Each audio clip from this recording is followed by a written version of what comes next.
All right, folks, we're gonna do one more video. We just got done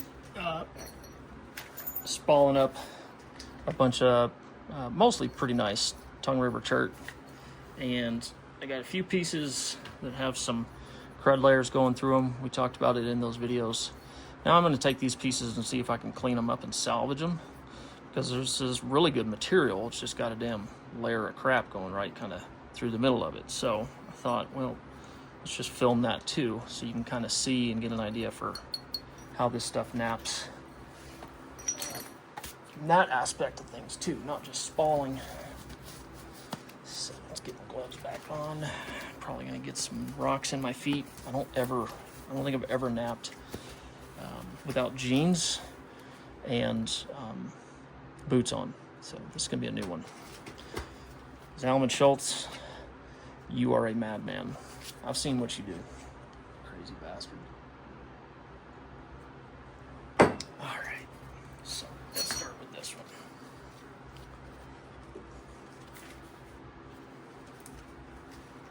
And that's, so the crud layer comes right through here, right across, and that's what this is. You can see the layering. This is a whole layer. That's that crud layer that goes across this piece.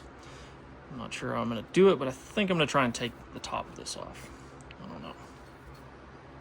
I wonder if I can even, you know what? Let's just get crazy with it.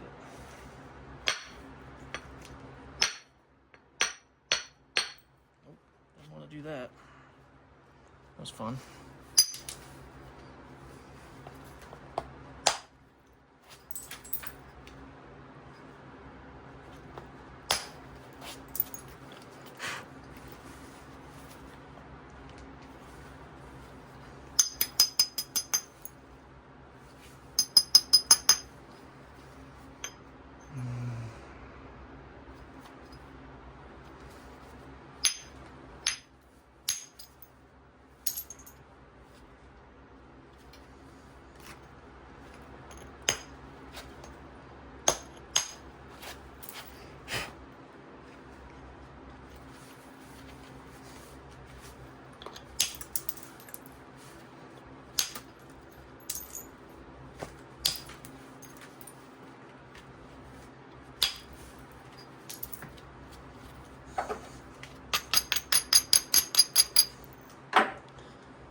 That's cool.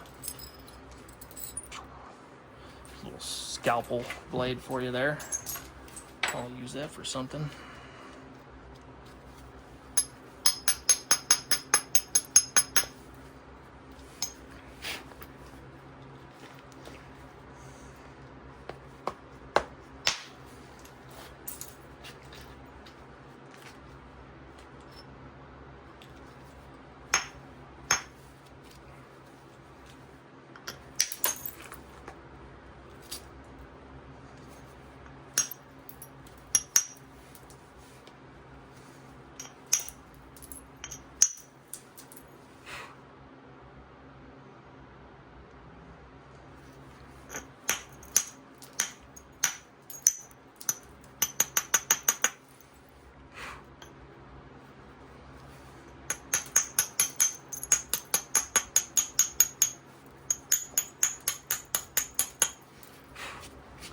So there's that layer.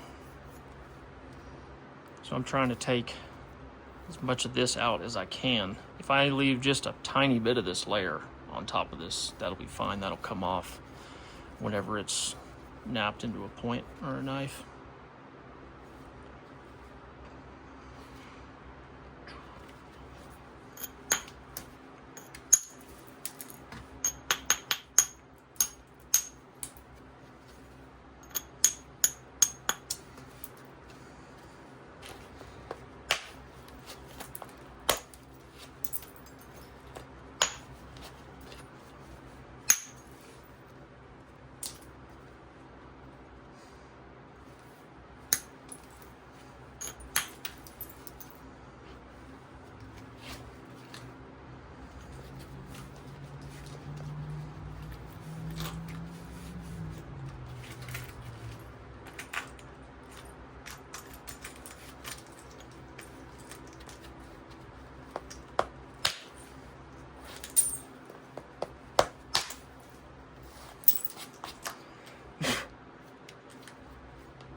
that's most of it.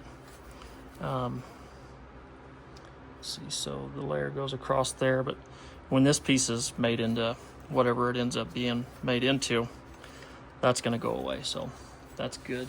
I think that was the only piece. All right, let's do this one. This has a crack on the top side, and unfortunately it looks like it goes pretty deep, so I think this is going to end up being 2 pieces, and it's got this crud layer here. Don't know if I can reach it right now without really napping this piece into a good biface. And I don't want to take that material out either. I wonder if I can just karate chop this mofo. I think I can. Let's get it out. Let's do wood or bone, antler, whatever. You know what I mean.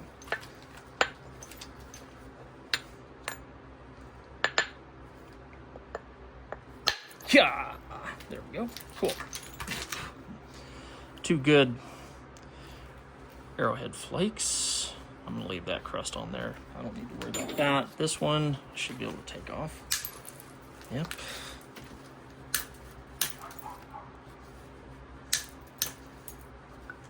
Okay, good enough.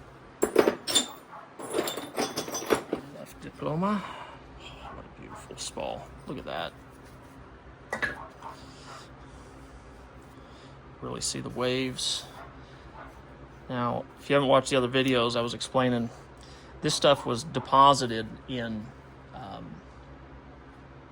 a kind of a lagoon or marine environment, like marshy environment. So this was like clay and siltstone deposits a long time ago, and that's what that banding is. Those are just deposition layers, sedimentary formation.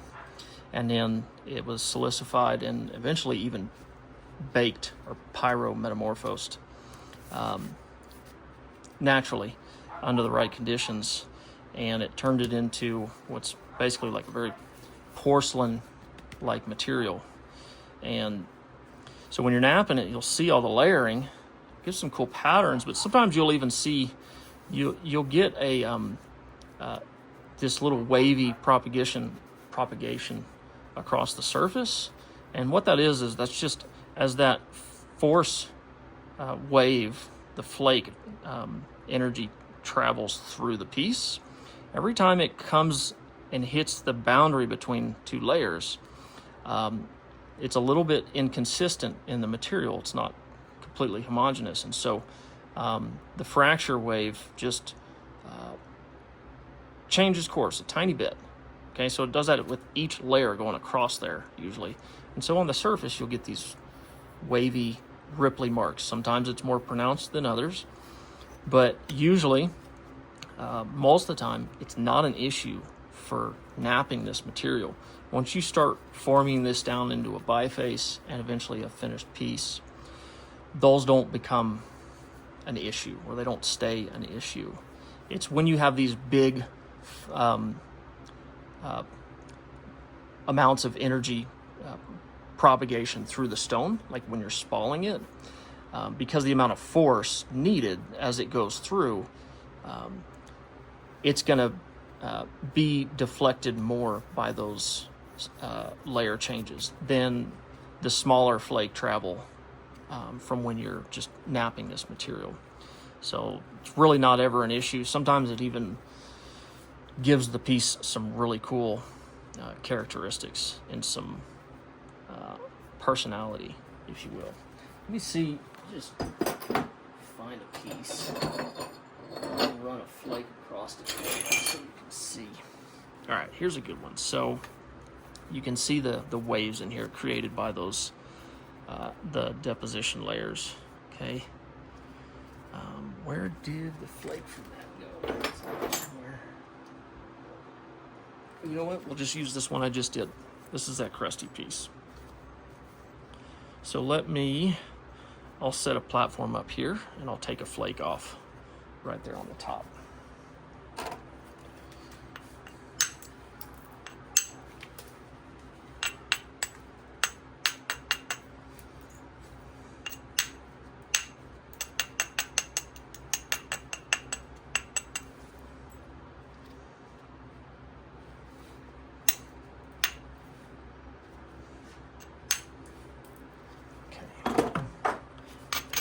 abrasion.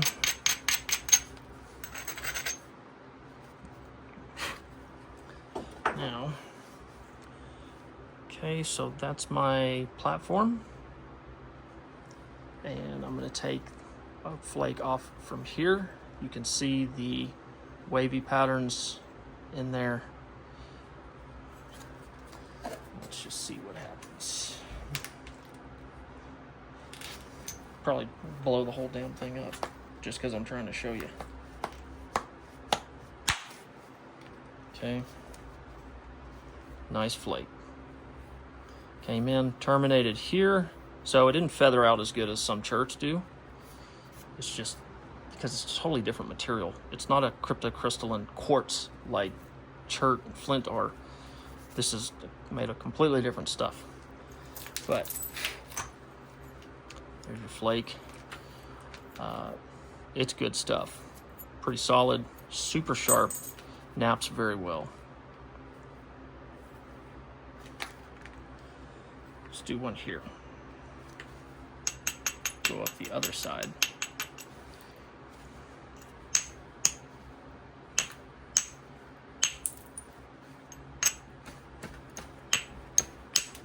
Okay, there we go.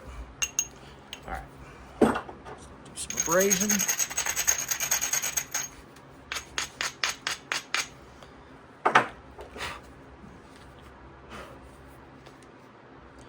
Now I've got a ridge here from that crud layer. I'm going to hit that, so it may end up stopping and hinging out right there. Normally you would not come at this from the side, and it's just asking for trouble. You'd come at it from this side or even from that side. You know what, let's do that. We'll come from this way. I'll see if I can go ahead and just pop the rest of this crud layer off anyways, instead of causing a hinge. Let's just go ahead and try and fix it. That might be the smarter thing to do. What do you think?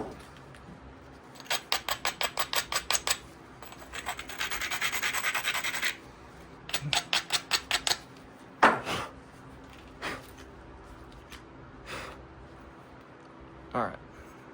Platform, flake travel this direction. Try and take this thing out. Let's see how it goes.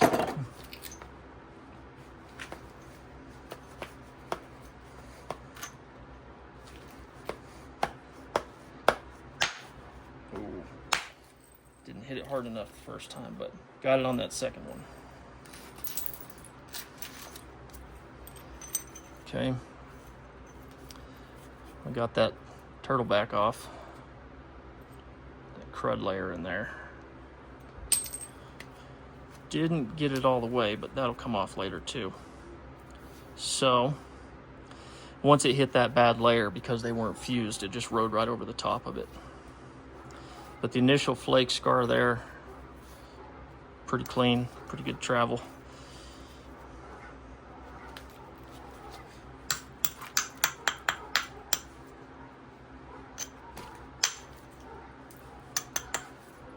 We'll do one more. Keep saying that. One more.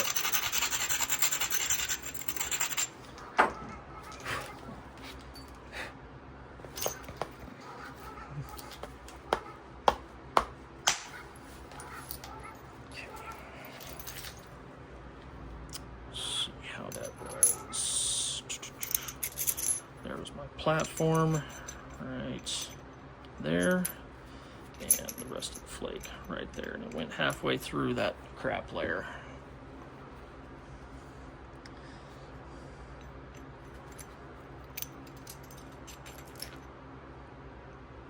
Nice, good flake scar. All right, so that's it. Just wanted to show you that. That's going to make a nice piece. Maybe another Dalton or some plain side notched points, a couple of them in there. Cool. All right, again, thanks for watching. We'll see you later.